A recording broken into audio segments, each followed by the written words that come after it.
होगा। और पिछले 20 मिनट में मैंने उनसे बातचीत की, शेर तो बड़ा अच्छा दिखा उन्होंने। नहीं देखिए, सबसे पहले तो मुनव्वर सर को अस्सलाम वालेकुम। जी, ये हिंदुस्तान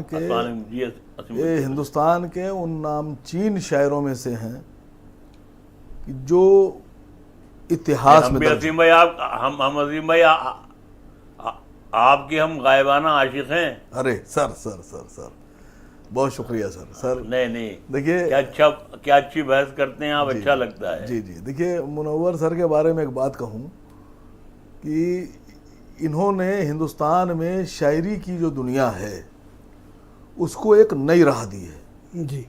और आपको बताऊं, मैं इतनी देर से सुन रहा था, आपने 2-3 शेर की बात की। मैं उस वक़्त इतना ओपनली, इतना सक्रिय सियासत में नहीं हुआ करता था, लेकिन इतना लोग नहीं जानते थे।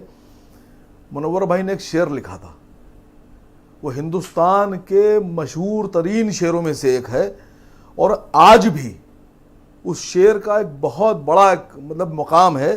मुनव्वर भाई, आपने लिखा था कि हुकूमत खूब वाकिफ़ है हुनर से मुंह भराई के। हुकूमत खूब वाकिफ़ है हुनर से मुंह भराई के। वो क्या है, आगे वाली लाइन क्या है वो?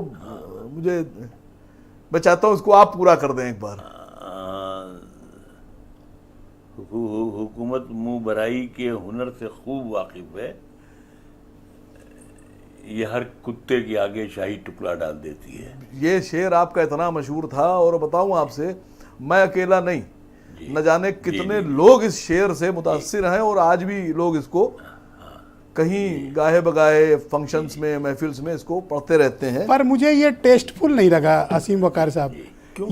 ये वक्त इस तरह के शेर पढ़ना ये थोड़ा आपत्तिजनक है, ये टेस्टफुल नहीं लगा इस टाइम जब हम लोग बात कर रहे हैं। तो फिर कट गया। नहीं, एक शेर और पढ़ देता हूँ। माँ के ऊपर मुनव्वर भाई का शेर एक है कि मेरे हिस्से में माँ आई, हाँ, किसी के हिस्से में मक्का आया, किसी के हिस्से में। एक बुजुर्ग शायर के लिए इस प्रकार के अल्फाज का और ऐसे शेर का इस्तेमाल इस मंच पर मुझे उचित नहीं लगा। नहीं, मैं कहता हूँ मेरी आपत्ति है इस पे। क्यों?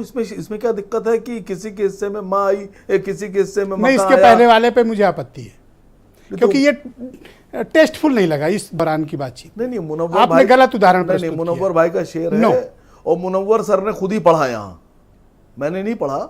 और बताऊं आपसे, इनके तो हजारों शेर मुझे याद हैं, हजारों शेर मुझे याद हैं। अगर खाली शेर शायरी की महफिल में बिठाइएगा, मुझे 2 ही लोगों के शेर बहुत याद हैं। उन्होंने अगर 2 ट्वीट कर दिए तो आपको क्या आपत्ति होगी? उन्होंने तो बच्चा समझ के मुख्यमंत्री का ट्वीट किया था माँ के साथ अपनी। तो अच्छी बात है सर, अच्छी बात है, बहुत बढ़िया है।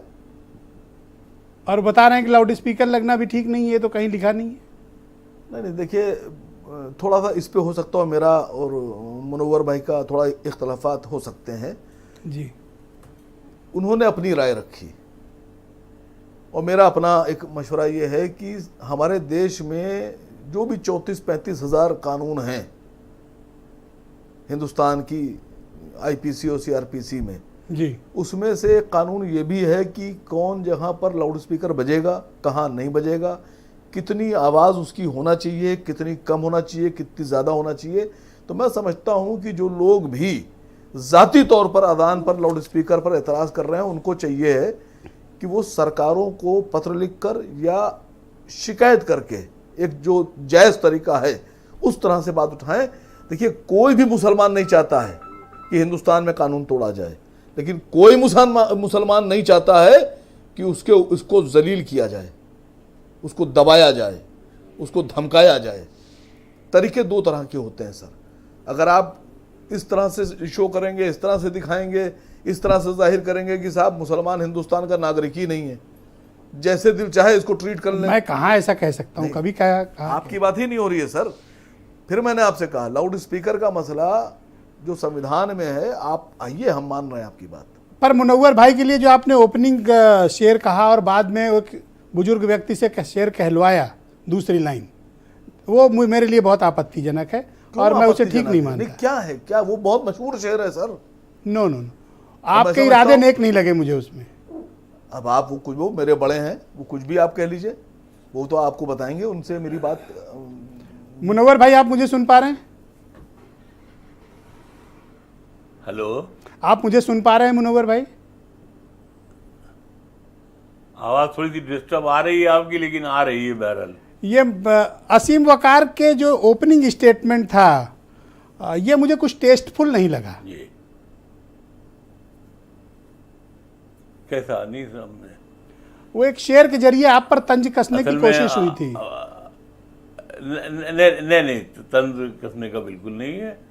जो हमने जो शेर कहा, तो जाहिर सी बात है वो हमारा शेर है और हम उस पर आज तक चलते हैं, हम उस पर अमल करते हैं।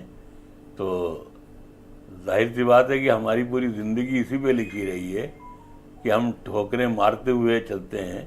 तो ये इस तरह की जो सब कुर्सियाँ मिलती हैं या कुछ मिलती हैं, तो असीम भाई ने जो शेर कहा है वो मेरी ही तर्जुमानी की है कि मैंने ये शेर कहा था।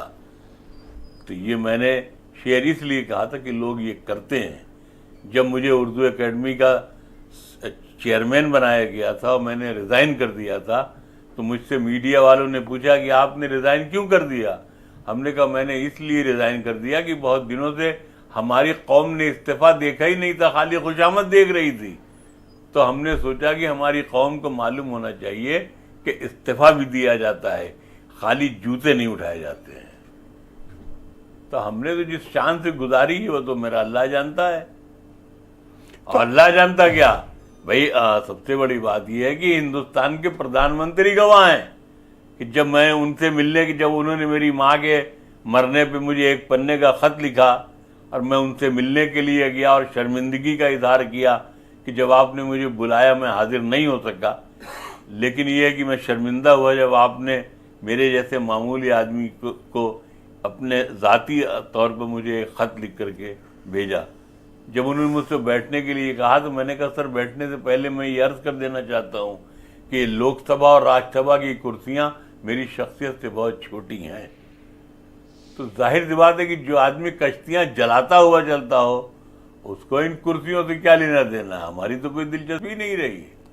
अगर हाथ फैलाना होता तो हम रायबरेली के रहने वाले, सत्ता हमारे शहर की नालियों से बह के दिल्ली पहुंची है, कटोरा लेके बैठ जाते तुम वजीर हो गए होते। तो हमारी तो कोई दिलचस्पी नहीं है, कहीं से कोई नहीं कर सकता है। हमने कलकत्ते में शानदार जिंदगी गुजारी, सिद्धार्थ शंकर राय से हमारे ताल्लुकात थे। हमने कलकत्ते में शानदार जिंदगी गुजारी, ज्योति बासु से हमारे ताल्लुकात थे। हमने कलकत्ते में शानदार जिंदगी गुजारी, बुद्धदेव भट्टाचार्य से हमारे ताल्लुकात थे। हजरत मैं कुछ कहना अर्ज करना चाहता हूँ। आप एक बहुत ही शरीफ, ज़हीन, बहुत नामचीन, एक अच्छे दिल के शायर हैं, लेकिन राजनीति बहुत गंदी है जी।